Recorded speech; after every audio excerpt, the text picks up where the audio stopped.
To all Americans tonight, in all of our cities and in all of our towns, I make this promise. We will make America strong again. We will make America proud again. We will make America safe again. And we will make America great again. God bless you and good night. I love you.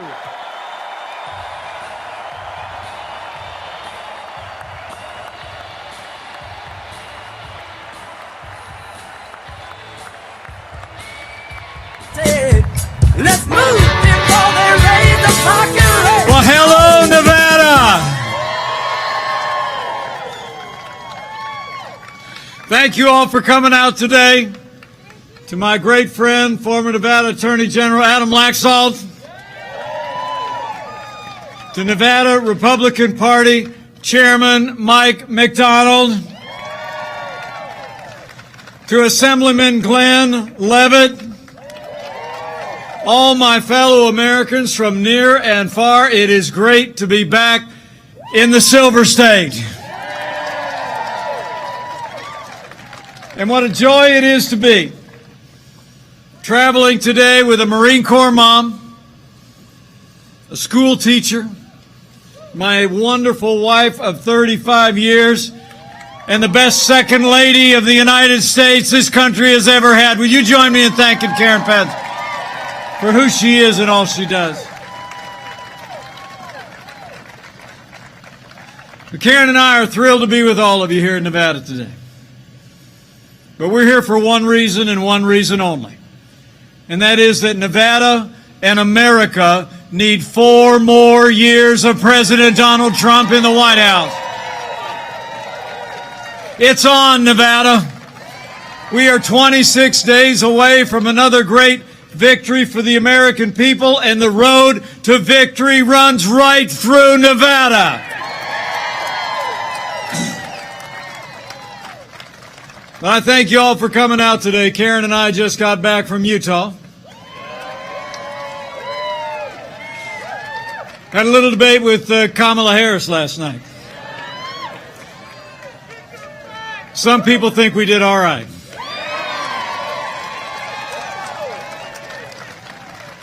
Thank you. But let me be clear.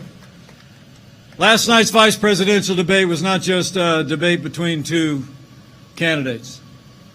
I think it was a debate between two visions. Joe Biden and Kamala Harris want higher taxes, open borders, socialized medicine. They want to abolish fossil fuels, use taxpayer funds to abortion. They want to defund the police. And if you couldn't figure it out last night, they want to pack the Supreme Court. President Trump's vision? We've rebuilt our military. We cut taxes, rolled back regulations, unleashed American energy. We secured our border, stood with law enforcement and for life and liberties of every American.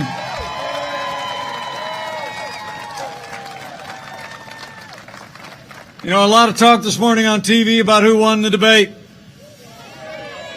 But I think when you compare the Biden-Harris agenda with what President Donald Trump has done and will continue to do for America, there's no question who won the debate. President Donald Trump won the debate hands down with an agenda that puts America first. And in 26 days, we're going to win another great victory when we re-elect President Donald Trump for 4 more years.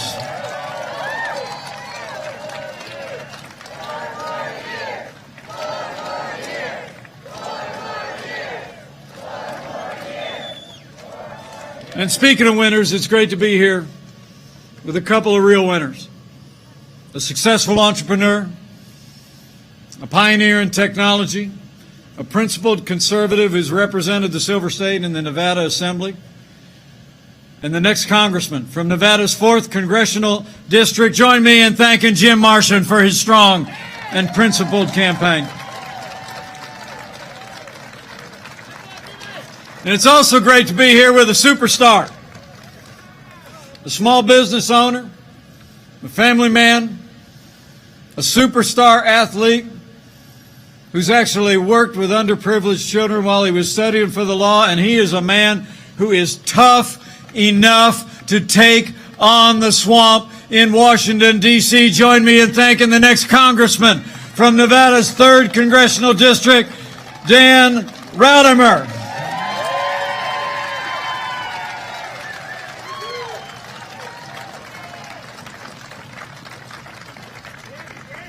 I'm proud to stand here on the President's behalf and proud to stand here with these great leaders. Proud to be a part of a movement. You know, the truth is, 4 years ago, a movement was born. A movement of everyday Americans from every walk of life. Here in Nevada, you believe we could be strong again. You believe we could be prosperous again. You said yes to President Donald Trump all across this state in 2016. And I know Nevada's going to say yes to 4 more years of President Donald Trump in 2020. And it's because of what we've done. I mean, think about it. 4 years ago, we inherited a military that was hollowed out by devastating budget cuts, an economy that was struggling to break out of the slowest recovery since the Great Depression. Terrorism was on the rise around the world, and we witnessed a steady assault on our most cherished values. But in 3 short years, we rebuilt our military. We restored the arsenal of democracy. And under President Donald Trump, not just as your vice president, but as the father of a United States Marine and the father-in-law of a United States Navy pilot, I'm proud to report we're finally giving our soldiers, sailors, airmen, Marines, and Coast Guard the resources and the support that they deserve every single day.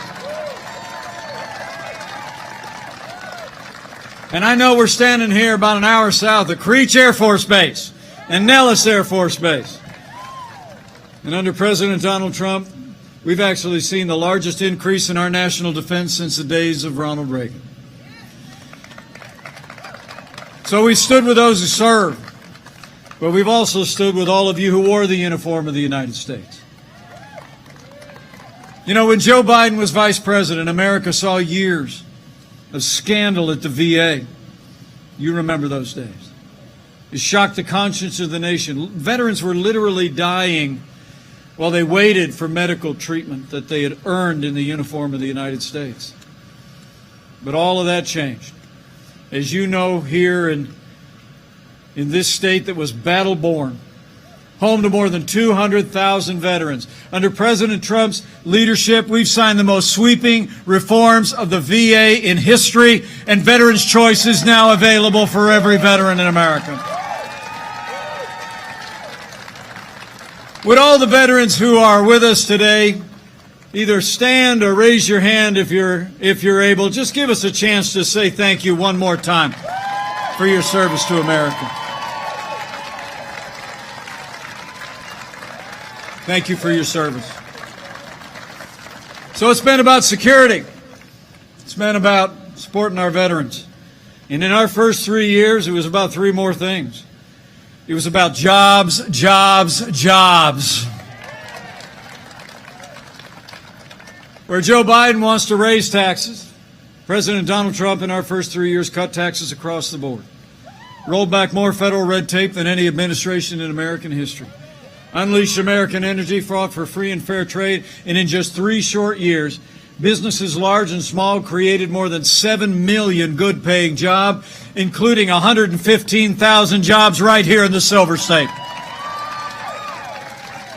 Wages rose across the board, fastest pace in 10 years, and they rose most rapidly for hard-working, blue-collar Americans. The forgotten men and women of America were forgotten no more.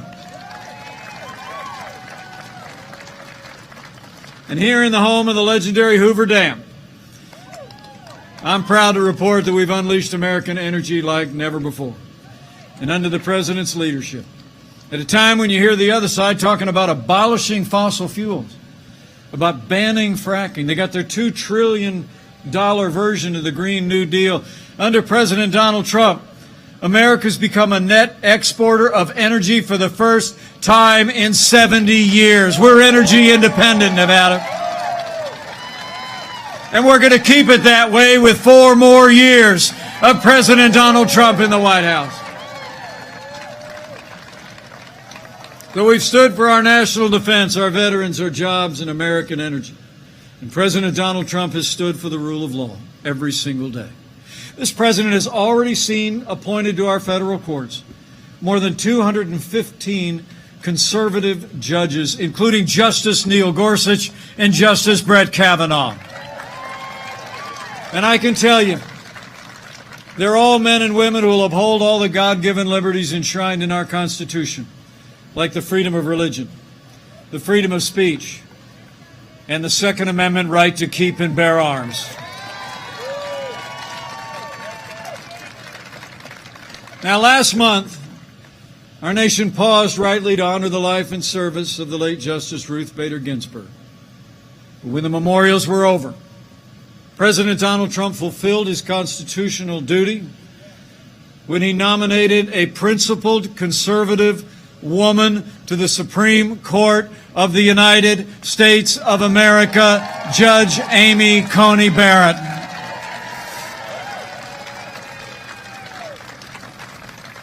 And I can tell you, I'm a fan of Judge Barrett, and not just because she's from Indiana. Judge Amy Coney Barrett is a principled conservative who has an inspiring personal story. She comes from the heartland, and she'll bring that commitment to our Constitution, to interpret laws as written, to not legislate to the bench, to the Supreme Court of the United States. So after the Senate does their part, with hearings coming up early next week, their part to advise and consent, I know that Judge Amy Coney Barrett will be Justice Amy Coney Barrett, because Nevada, we're going to fill that seat.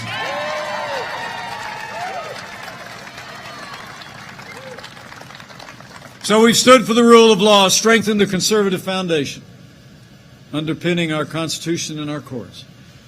And President Donald Trump has stood every day with the men and women who serve on the thin blue line of law enforcement, and we always will.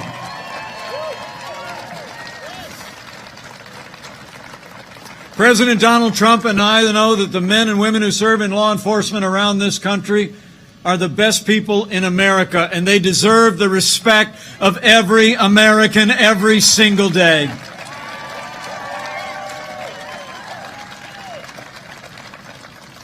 Now, the President and I will always respect the constitutional right of Americans to peaceful protest.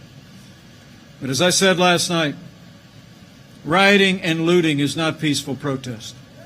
Burning businesses is not free speech. Violence against innocent civilians and law enforcement will not be tolerated, and those who do these things will be prosecuted to the fullest extent of the law. Now, for months, all Joe Biden ever talked about was peaceful protests, remember? As the American people literally watched their businesses and communities burn. Last night, I was joined by a Minneapolis native, a wonderful African-American businesswoman named Flora Westbrook. She traveled with us to Utah. She told us the story when I was in Minneapolis a few weeks ago about, in the wake of the killing of George Floyd, how the protesters came closer and closer to her salon that she had built 35 years ago. And then they burned it to the ground. You know, the truth of the matter is, Joe Biden would double down on the very policies that have led to violence in America's cities. When you suggest that you're going to reduce support for those who serve and protect, you only embolden those who would do harm to our families. And Joe Biden and Kamala Harris believe that America is systemically racist. And as she said again last night, they believe that law enforcement has an implicit bias against minorities. When Joe Biden was asked if he'd support cutting funding for law enforcement, he said, quote, "Yes, absolutely." And let me make you a promise. Under President Donald Trump, we will always back the blue. We're not going to defund the police, not now, not ever.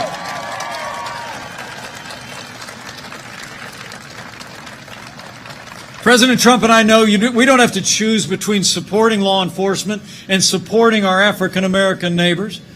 Under this president, We have done both for the last 3.5 years, and we're going to continue to support law enforcement and improve the lives, the jobs, the education, and the opportunities for African Americans and all of our minorities for 4 more years. Under this president, we're going to have law and order in every city, in every state, for every American of every race and creed and color. So help us God. You know, it's amazing to think all that we accomplished under this president in those first 3 years. They were years that we had a Republican majority in the United States House and Senate.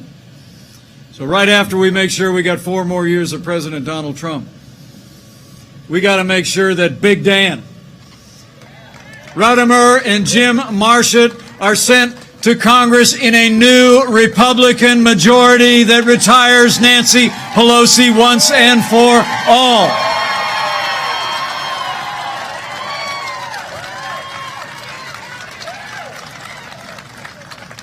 So we rebuilt our military, we revived our economy, we stood for life and our liberties and law and order in our first 3 years. In a word, we made America great again. And then the coronavirus struck from China.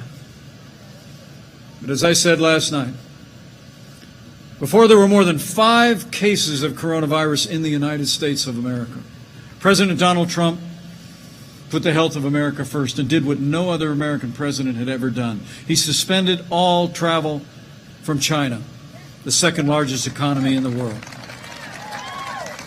Now, Joe Biden criticized it. He said it was hysterical and xenophobic.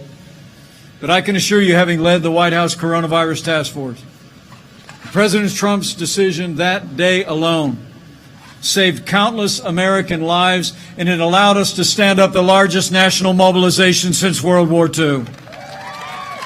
We reinvented testing. We saw to the manufacture and delivery of hundreds of millions of medical supplies to our incredible doctors and nurses. We've developed medicines that are literally saving lives. And as we stand here today, we're on track to have the first safe and effective coronavirus vaccine before the end of this year.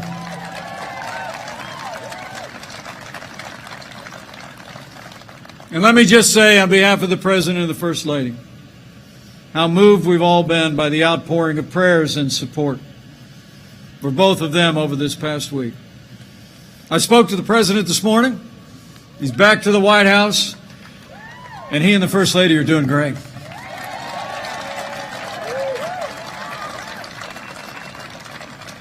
The medical care that they received, the medicines that they received are all a part of the national response that we've made available to people all across this country. And the outpouring of concern for our President and our First Lady was emblematic of the love and the concern and care that the American people have shown to neighbors and family members and friends and absolute strangers. So would you join me in just thanking all of the amazing healthcare workers who served our nation through this challenging time, and all those who've cared for those who suffered loss and struggle. So we're slowing the spread, we're protecting the vulnerable, and we'll keep saving lives. And we're opening up America again.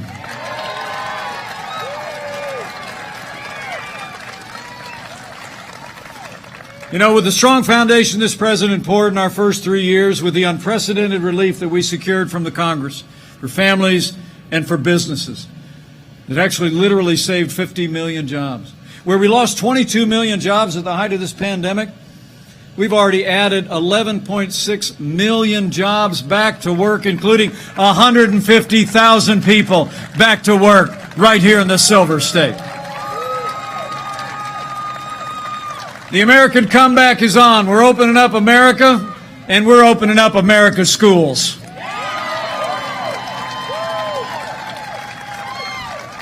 Just last week, the President announced that we're distributing 100 million rapid point-of-care tests to states across the country to get our schools open, to keep our schools open, and keep our kids safe. So we've gone through a time of testing. But I came here today to say that in 26 days we're coming to a time for choosing. And the choice in this election has never been clearer. The stakes have never been higher. It's amazing to think in the middle of a global pandemic, Joe Biden wants to raise taxes by $4 trillion.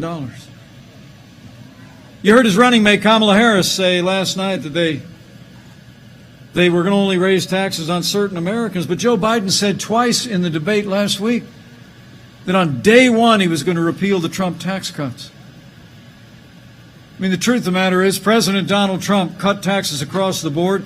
It gave middle-class families a $2,000 tax break. It increased income and wages by $4,000, and we're going to keep cutting taxes for the middle class for 4 more years. Joe Biden wants to bury our economy under an avalanche of red tape, including his own version of the Green New Deal, which is a whole lot like AOC's version of the Green New Deal.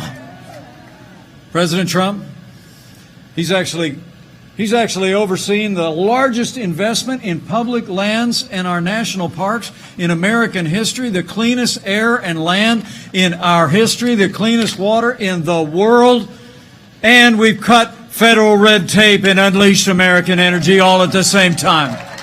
And we're going to keep doing it for 4 more years. Joe Biden is for open borders, sanctuary cities, free lawyers, and free health care for illegal immigrants. President Donald Trump, he kept the promises he made to the people of Nevada. We made record investments in border security. Mexico is doing more to secure their southern border and ours than ever before.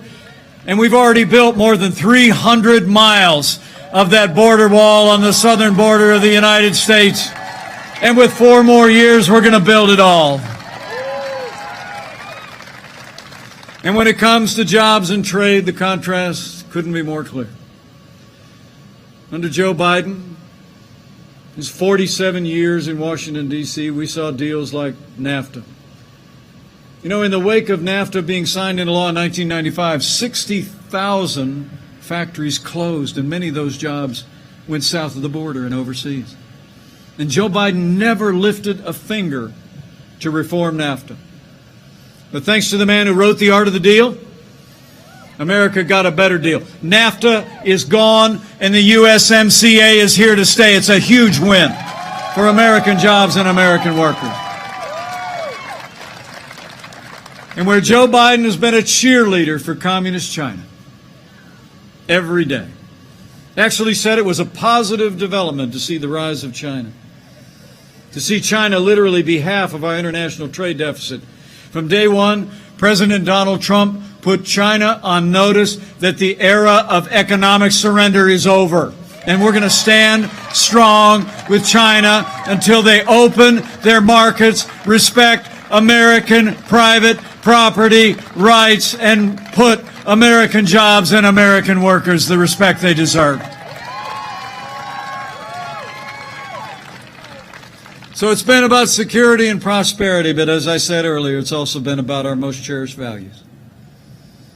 And Joe Biden, Kamala Harris, and the Democratic Party actually support late-term abortion. And Joe Biden wants to use taxpayer dollars to pay for abortion all the way up to the moment of birth. And I tell you, I couldn't be more proud to serve as vice president to a president who stands without apology for the sanctity of human life.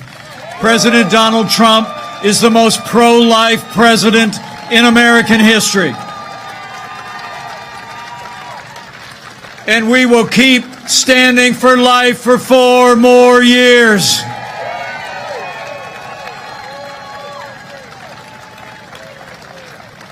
You know, when you look at their agenda, it's clear.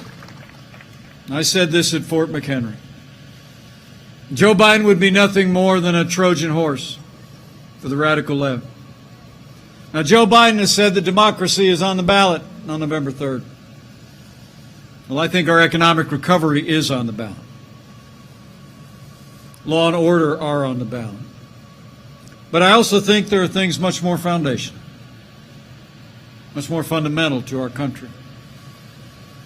In this election, I don't think it's going to be whether whether America ends up more Republican or more Democrat, whether we end up more liberal or more conservative, more red or more blue. I think the choice in this election is whether America remains America.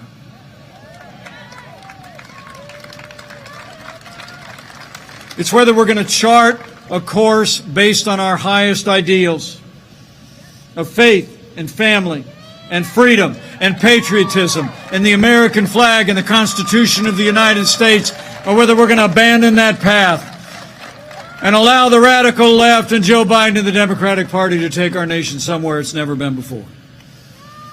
So let me say today to all of you, standing here in the blazing sun of Nevada,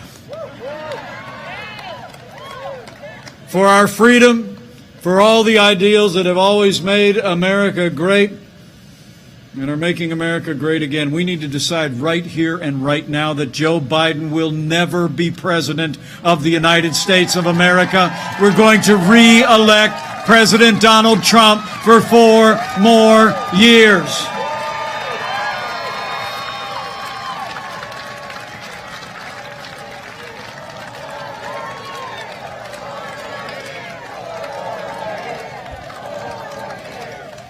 You know, you're right. 4 more years means more jobs. 4 more years means more judges. 4 more years means more support for our troops and law enforcement. And it's going to take at least 4 more years to drain that swamp.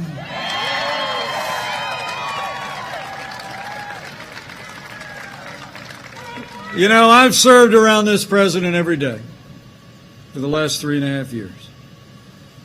And we've gotten to be very close friends. I've seen him when the cameras are off. And I'll tell you what, Nevada, there's never been a day gone by when President Donald Trump hasn't gotten up and fought to keep the promises that he made to the people of Nevada. Now it's our turn to fight for him. It's on. So I need you to bring it. I need you to bring it. And not just you, but all of hundreds of people that were out on the road when I rolled in today. And freedom-loving people all across the Silver State. I want you to keep voicing your support. Talk to your neighbors and friends at work and at worship about all that we've done in the last 3 years, about the way this president has led us through this challenging year and all that we have yet to do. Go tell the American people that the choice we face, and remind the American people the choice is in their hands. And when you do, have faith. Have faith. You know, I honestly believe a careful study of American history shows every time the American people have been given a clear choice between a future of more freedom and less freedom, they choose more freedom every single time. So go out and talk to your neighbors and friends and have faith that if we present the cause of freedom to them in this election, that they'll stand with us. And if you're of a mind to exercise that other kind of faith in the next 26 days, I encourage you to do that too. I truly do. I mean, this is a challenging time in the life of our nation. It seems anymore like if you turn on the television, it's like that little girl asked me last night. It seems like it looks like there's more that divides us in America than unites us.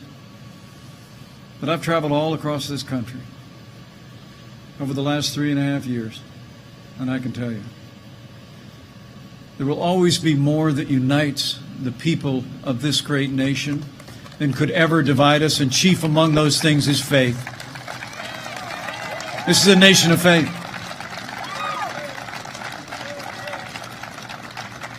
And so if you're a person of faith, I encourage you to claim those ancient words that Americans have clung to through much more challenging times than we could even imagine. That if his people who are called by his name will humble themselves and pray,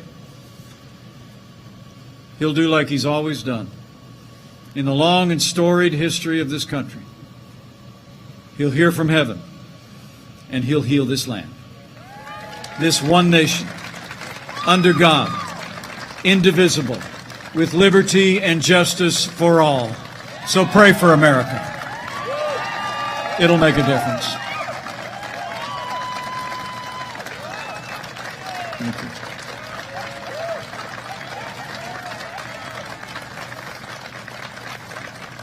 But thank you for this especially warm welcome. It's really great to be in Nevada, but Karen and I have a plane to catch.